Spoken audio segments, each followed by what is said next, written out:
walking around, all the fans delighted to see you again. Is it nice to be back amongst fans again on a Champions League night? It is, yeah. I mean, listen, I've been back to Stamford Bridge numerous times since I've left the club and since I retired, and I always get a very, very friendly reception. It's always great to come back. I always love watching Chelsea play.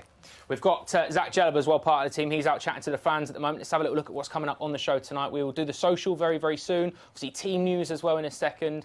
We have live commentary exclusively on the Fifth Stand app, Chelsea versus Malmö in the Champions League. Half-time analysis, and we'll be back at full-time for the Pulse, reacting to hopefully 3 points and back to winning ways. Speaking of team news, let's get straight into that, shall we? This is the team that Thomas Tuchel has selected for tonight. In goal, Edouard Mendy, a back three of Antonio Rudiger, Thiago Silva and Andreas Christensen. Ben Chilwell and Cesar Azpilicueta in the wing-back role. Jorginho and N'Golo Kanté.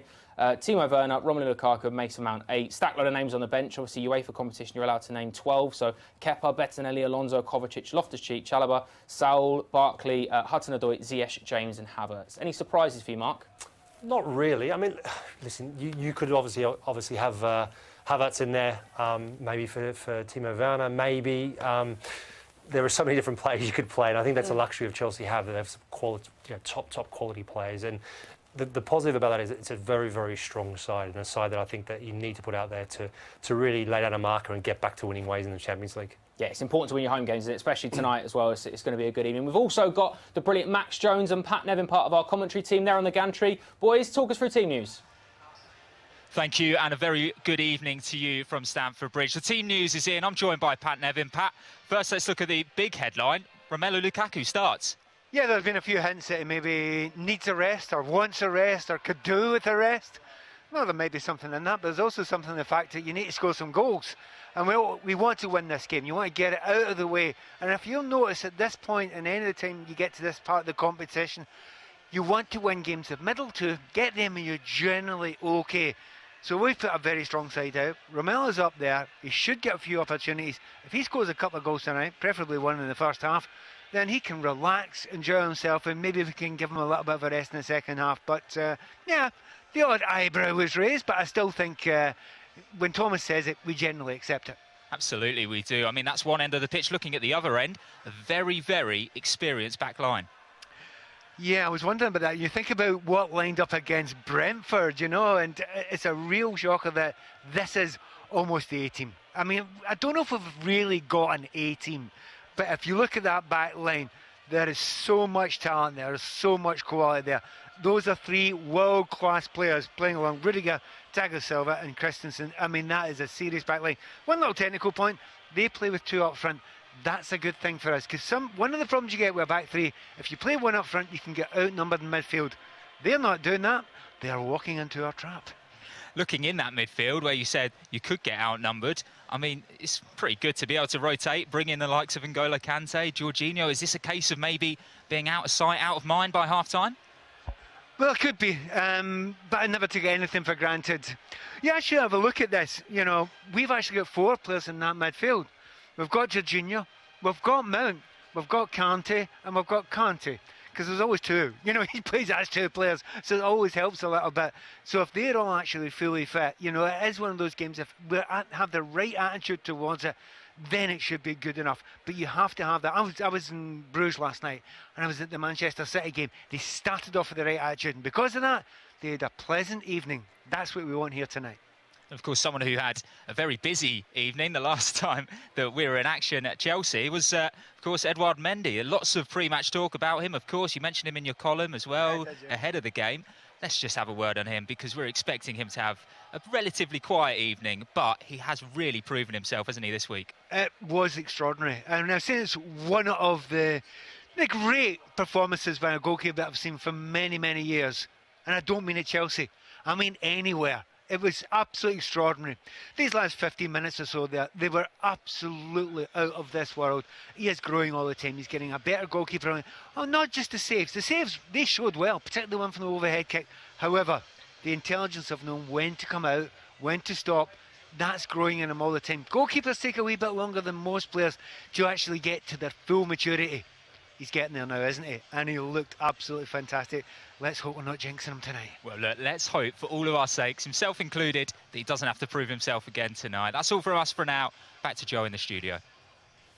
Thank you very much, boys. Speaking of goalkeepers, by the way, Malmö's goalkeeper on the bench tonight, the sub-goalkeeper, played in the youth game for Malmö earlier today. Oh, wow. What a double shift that is.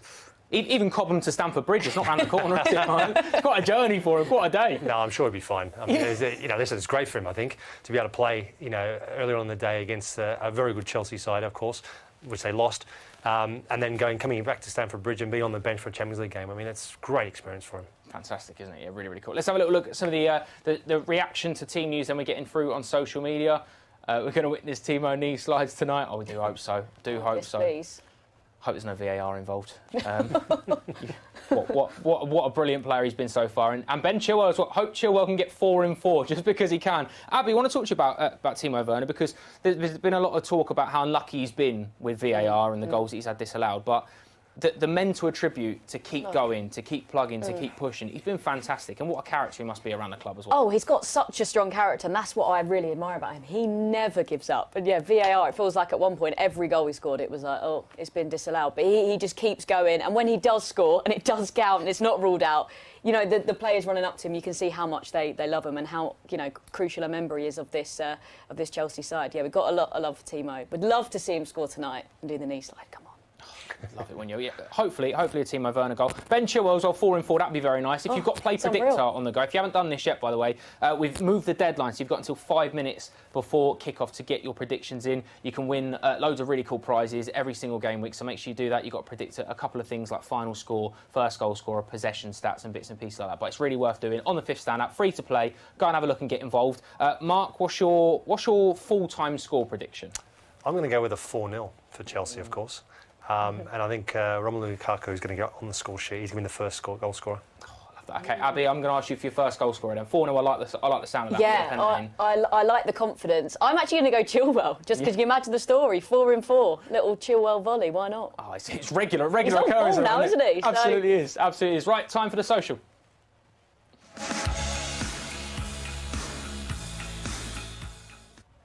Welcome to the social then. This is a look across all things on social media. If you're a Chelsea fan, you'll have seen a lot of these for the trending topics, strolling down Fulham Road. We're getting to know our European opponents tonight as well, Malmö, and a little bit of a lighter look on social media in case you missed it. We need to start, though, with something physically on show and tell before we get to show and tell, and this is beautiful. This is a limited edition shirt that you'll have seen Chelsea tweet about. It's on Instagram and bits and pieces like that this week. It's a limited edition match shirt that the players will be wearing tonight to commemorate Chelsea winning the Champions League on the 29th of May 2021. Remember that one? Really, really nice. We don't like to bring it up, do we? No, not 420 made. You can see all the details on here as well, including this.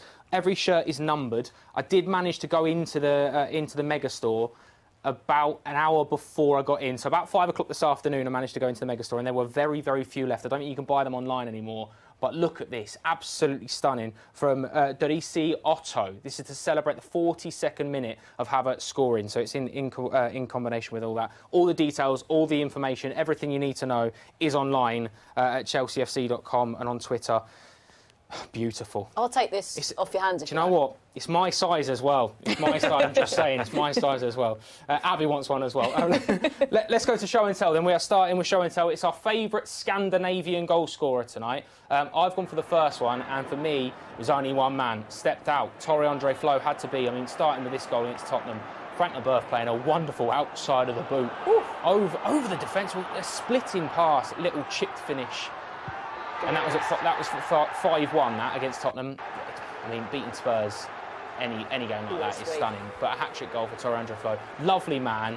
Part of the football club here still, but what a pass outside the boot, Frank Leboeuf. Mark, I hope you don't mind me, but we were seeing some photos of you with some very famous players before you were showing us on your phone. One of them was Roberto Carlos. He'd have been proud of that, wouldn't he? Oh, absolutely, would have been. I mean, he did hit a great free kick, didn't he, Roberto Carlos? He did. He wasn't bad with that one, was he? That was a brilliant ball from Frank.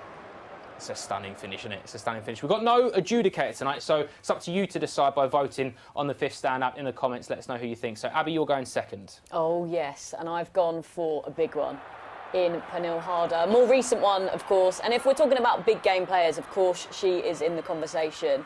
She can always score a vital goal when needed. Look, here she is. Absolutely lovely finish. I mean, Didier Drogba's even tweeting his love for her goals quite a lot on socials, and he is the big game player and the finisher of the decade. So, you know she's world class. What was great about that as well is Sam Kerr Yeah. With the pass. Look. Any old you mention. Any of that sort of chat would be pass. welcome here, Mark. That would be very, very welcome here. Sam Kerr absolutely flying as well. Fran Kirby doing likewise as well. Unreal. We could talk about this for a long time. Mark, you've gone the third one tonight, and you've gone for Ida Gudjonsson. I have, yeah. Obviously in a massive game, iconic game here at the Bridge against Barcelona, where it had everything, didn't it? Great finish, great touch inside, and then as the keeper comes out, just dinks it over. Really nice finish. Great Barcelona side as well. That was the Ronaldinho sort of toe tapping and then toe punt finish, the John Terry header. A proper, if you're a Chelsea fan, that's one of your favourite ever games. It's a classic game, so yeah, it's a great goal to set us on our way. And Gudjonsson's one of the, I think he's probably even still underrated. Yeah. For a player that played for Chelsea and Barcelona, still massively underrated. I think so as well, yeah. Now, listen, I suppose it's one of those ones where he didn't have a lot of flair, but was a really, really good player. Technical, fantastic player. Yeah, well, interestingly, actually, our trending today, we're going to move on to trending now, is about someone that showed a lot of composure, a man that kept us in the game. It's all about Edouard Mendy on social media this week, rightly so. And thankfully, we've got a goalkeeper that can tell us a lot more in detail how good it was at the weekend. So, Mark, just talk us through how good he was. He was brilliant. No, everything he did was exceptional. You know what? I think he just carried on what he's been doing since he's arrived at the club. You know, he's been called up every time he's been called upon. Pretty much, he's been there to do his job. Every save was a really top quality save. You know, he kept his ground, stayed on his feet, didn't go early, reacted, made some fantastic saves. And I've been impressed with him because he's just gotten stronger and stronger, grown in confidence since he's arrived at the club. The different types of saves, aren't there, as well? There's not two that are exactly the same. There's the one where he tips over the bars, one where he rushes out. He just seems to have everything in his game. He does. I mean, he's so athletic, isn't he? He's agile, he's athletic. I mean, he's got a huge spring on him. I love the fact that he comes out and likes to dominate his 18-yard box. And by the same token, he's also happy enough, he will just throw himself at a challenge, at a shot, not afraid to get hit by the ball, which I know should be the norm for a goalkeeper, but it isn't always the case. He's really blossomed, doesn't he? And this is a brilliant tweet, actually. I'd love your take on it, Abby, because amid all the Chelsea big-name signings over the last couple of years, Edouard Mendy has to be the best. He won 3 points at Brentford in a stunning display of the week. That's very true, isn't it? You very rarely get that kind of performance where, from a team like Chelsea especially, that are kind of so used to dominating. But he's definitely keeping up with the very best that we've seen over the last, well, I suppose, since Roman Abramovich took over. He's definitely up there in the conversation. Well, that's the thing with Chelsea. We're used to, you know, big signings and, you know, huge transfer fees. Mendy wasn't really known, particularly, was he, before he came to Chelsea? It was just kind of like, OK, Petr Cech says he's good, and we definitely trust him. And he's just slotted into this Chelsea side, and he's showing that he's world-class. He was obviously man of the match against Brentford, rightfully so. Kept us in the game. That last, 17 minutes or so? Oh, I don't know if I've recovered still. Honestly, he was just absolutely incredible. Put Mendy into any search engine in images, brick wall comes up. That man, not letting anything in anytime soon, I don't think. Well, he's got quite a lot of big admirers on social media over the last couple of days. Rightly so as well, by the way. Here's one of them, Jeremy Clarkson. Big up to Brentford without Mendy, would have lost 145-0. It felt that way at one point, didn't it? So I like that one. And this one as well. Teammate, champion. Someone explain why he's not nominated for the Ballon d'Or. What a performance, Edouard Mendy. It's a very, very good point. Mark, it is a very good point. Why on earth isn't he nominated for the Ballon d'Or? No idea. I think the way that it's been selected is slightly different. I'm not really sure. I find it bizarre as well. Donnarumma is the only other goalkeeper on that list. Does that mean Donnarumma wins UEFA Goalkeeper of the Year? Doesn't make any sense to me, you know. So, I mean, Mendy, like we said before, he's been absolutely brilliant since he's arrived. I remember speaking to Petr Cech when he first arrived at the club and you know, having a chat with him, asking him where it came from, and he said, listen, he has an enormous amount of ability. It's whether or not he can handle the big stage, whether or not he can handle playing in European football. He's answered all those questions, and he's gone beyond it. And hopefully, he can just get better and better. But that's a scary thought, isn't it? You're absolutely right. Quite a lot of memes have been very creative this week on social media. So, a picture of Mendy versus Brentford. That's a great one. I enjoyed that one. That's a nice one. You were just saying, Abby. You were just saying. Look, there he is. That's Mendy. Edouard Mendy, that's a good one. And this one as well, Brentford trying to get past Mendy. Again, if you've not seen that video, you just cannot get through the door. Just cannot get through it whatsoever. This one as well. Mendy versus Brentford today. We didn't have a judge for show and tell. So Abby, I'm going to ask you to pick your favourite of all these memes. Because I don't know. There's some sensational ones in there, isn't there? I think I like the battle one. Yeah. Actually, right at the start, that was good because we really had to cling on there, didn't we? And Mendy saved us big time. He's a really good one. There's obviously lots of chat we can have about Edouard Mendy, but like you said, Mark, he can only get better and better. And now that seems like a position where we've got Kerr as well, who obviously won us the Super Cup. We've got 2 goalkeepers now, 3 goalkeepers in Marcus Bettinelli that are all playing their part. Chelsea are in a very, very good position at the moment. 100%. I think what's interesting as well when you look at Mendy is that, you know, the one season coming in when he first came in and obviously go on to win the Champions League, which he was phenomenal in the whole way through. The question was, you know, he set the benchmark quite high. Would he be able to live up to the expectation? Because there was little expectation to begin with.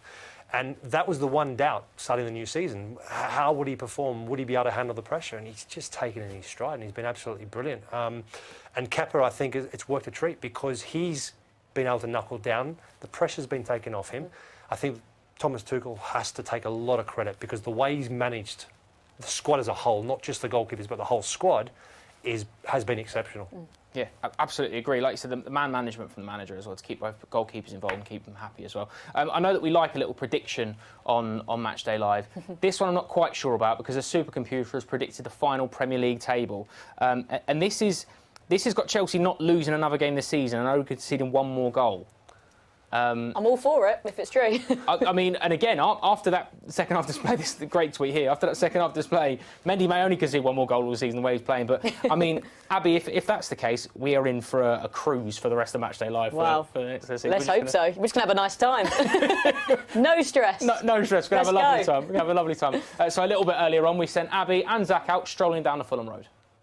So here we are at Fulham Broadway, walking down Fulham Road eventually to Stamford Bridge. It's a big day today, isn't it? Oh yes, Champions League nights are always very special, aren't they? Especially midweek, under the lights. I'm feeling really excited, are you? I can't wait. My favourite are Champions League nights. I've got some great memories of watching Chelsea at the Bridge playing in Champions League nights. One in particular for me was us against Ajax. We drew 4-4 in the end. We were unlucky as well because we scored a 5th.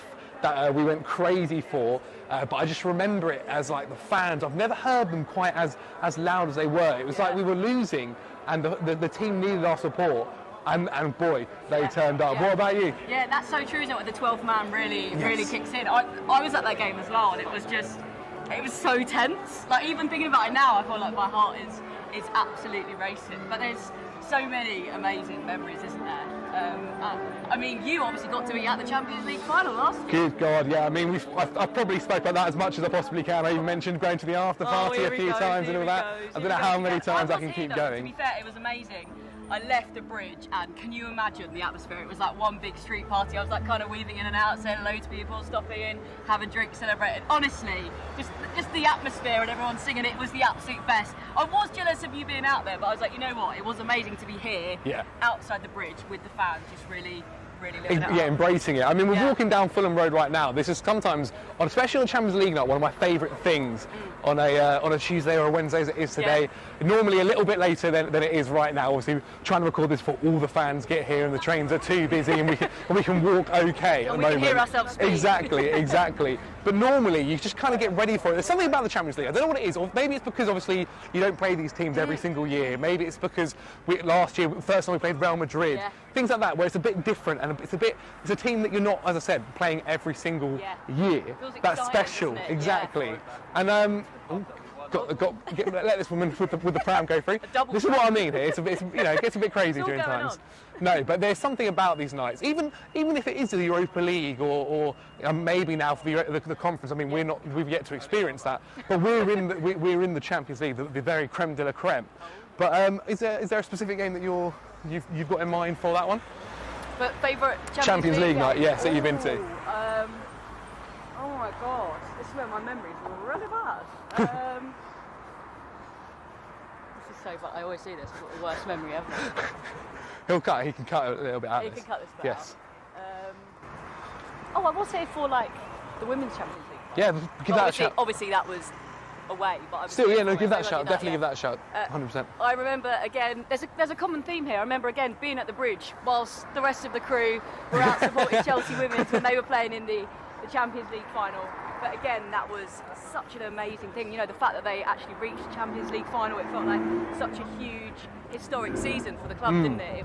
It was amazing. And again, there were so many fans here just to come and support and take photos and wave their scarves and flags. That felt really special. Amazing. So yeah, that was amazing. But next time we're at a final, you better take me, pal. You'll be going for sure. Well, we're here. We've done the walk. We're outside Stamford Bridge. Back to you guys in the studio. Even if you and Zach both abandon me for the next final, just realise that. If you're going with him. No, you'll come with us. Okay, it's fine. fine. Okay, fine. Also, my memory, honestly, I do this all the time. It'll be like, what's your favourite Chelsea goal? And then it's just like, all goals that have ever been scored, just leave your head as well. We do this loads. We do this loads. Don't worry about it. Right, let's get to know our opponents for tonight, and this is getting to know Malmö. The first fact we've got for you tonight is Zlatan Ibrahimovic started his career at the club, playing his first game in 1999. Obviously, a massive figure in Sweden. Countless times Player of the Year over in Sweden as well. Obviously, he's a big one. This is an interesting one as well. Runners-up in the 1978-79 Cup to Brian Clough's Nottingham Forest. Oh. Which again, yeah, Trevor Francis scoring the winner in that one, didn't he? And then here's our final fact as well, which is currently managed by former Newcastle striker Jondal Thomason, who you've played against, Mark. I have on a number of occasions. He's a good player, isn't he? Very good player. He was very, very good, yes. So they've always produced some good players, haven't they? Let's be honest. Interesting to know whether or not that Zlatan statue is still there, because it's the one that got cut down. Because didn't he buy into a rival club or something along those lines? Yeah, I don't think that's anymore. Something like that. Jondal Thomas as well has played Chelsea 3 times and hasn't won against Chelsea, and also hasn't beaten Mark Schwarzer, who we've got in the studio today. So just saying. Thankfully. We've also got a famous fan in attendance tonight, a famous Malmö fan, clearly. Pontus Jansson, former Leeds, Brentford centre half. And I think that's another. Is that Christopher Ayer next to him as well? It could be. I think that is as well. So yeah, a couple of famous fans in attendance. So yeah, very interesting to see who else will be in attendance tonight. Time to hand over to the boys up in the gantry for us. So Max and Pat, all you. Yeah, thank you very much. Let's talk Malmö. I mean, they have made a few changes in their team, a couple of more experienced players out, but it's so important that Chelsea don't underestimate them tonight, Pat. No, but we try and make it about us, but you look at the opposition, you look how they play. They're setting up the way they always set up, so they're comfortable with that. They play up 2 up front, so they've got a bit of belief about themselves that they can create goals. However, the results have not been good in the Champions League so far. Now, if you looked at it on its own, you think, well, this is a piece of cake. You know, obviously against Juve it looked easy, and also against Zenit, but they went a man down against Zenit, and that made a big difference to them. And of course, Juve, they got a little fright now and again during those games. So it's not a cakewalk, it's not a walk in the park, but if you do it right, it could be. But they've got 5 at the back, they're going to play deep. Whether they like it or not, they're going to play deep against us and play on the break. My concern for them is, if I am at all concerned about them, is the fact that they've got 2 up front and we could absolutely swamp them in the midfield. I think we will, and I hope we will. You did actually describe that to me just off air now as a dream scenario for Chelsea's defenders. Why is that? Why do you feel that is going to be where the key battles are? Well, if you watch some of the more sophisticated teams that are playing around Europe just now, what they do is they play players in half positions, right? So if you play one up front and one is a slightly false 9 or a 10, right? Well, you've got a question to ask then. Does Jorginho pick them up, or does one of the 2 centre-halves pick them up? They don't do that. It's quite simplistic. They go and play 2 up front against 2 or 3. You know what you're up against. You know what you have to do. Everybody knows their jobs. It's not. I mean, our lads are sophisticated enough to adapt, but they don't really need to do that. So they know their jobs. They know them right from the start. They just have to make sure they get the best out of themselves. And the fact that everyone's under a lovely pressure of knowing I'm playing well, but if I don't play really well, there's a guy who's just as good to come in. So watch out. I mean, Ben Shaw, well, what a run that he's had just now.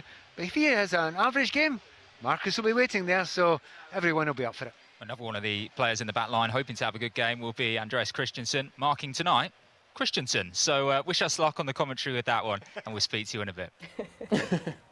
I'll keep an eye on that one, Christensen marking Christensen. That'll be an interesting one. Right, time for In Case You Missed It, and we've got a lot of really fun ones actually this week, starting with Jordan Pickford. Mark, little one, did you have any secrets for penalty shootouts? Because Jordan Pickford has got his homework on the side of the bottle there, players going in different directions. Did you have anything like that? Another level, isn't it? I mean, we did actually look at some of the video footage that we had at the time. We never had the idea to put them on drink bottles or anything like that. Just used our old memory, mate. Tried to remember where people were going. But yeah, I tried to stay on my feet as long as possible and wait for the kicker to make the first move. Mm-hmm. We've also found something that Edouard Mendy hasn't managed to do. which is his laces. Did you have anyone designated to do your laces, Mark? I imagine it's not easy in goalie gloves. It was whoever was close enough. Yeah, because I had tape on my hands as well. So I got tape on my hands plus the gloves, and I always wore my gloves pretty tight. So to get them on and off was always a hassle. And it is difficult, really difficult to do your laces up when you've got goalkeeping gloves on. So whoever was close by, you'd get them to do your laces. Yeah. So there's another reason that I couldn't be a goalkeeper. I can't do my laces anyway. So that's Velcro. What would you do? Velcro. There's slip-on ones as well, though, isn't there? Genius. Yeah. Well, we'll have a chat after the show, Mark. We'll launch this. We'll launch this before half-time. Also, this is not a great result for the team involved. Ever been involved? Of course you haven't been involved in anything like this, Mark. A 40-0 game. Have you seen this? This is, I mean, incredible. And also, I did a little bit of research into this because they're now top of the league, played 7-1-7, plus 77 goal difference. They were 19-0 up at half-time. I'd be worried if they weren't top of the league. What the other teams be doing. Unbelievable. I actually haven't been involved. Australia has been involved in the game. I actually didn't play that game, but they won 32-0 against American Samoa. Yes. Yeah. But this was a team that, underprivileged. They didn't have, half the team didn't have football boots. And the opposition actually had some coaches and that come along and try and coach them and give them more football boots to make sure that they were presentable and able to put on a proper game. And actually, I think it's still a current world record right now, 11 goals scored in an international match by one player, Archie Thompson. Oh, God.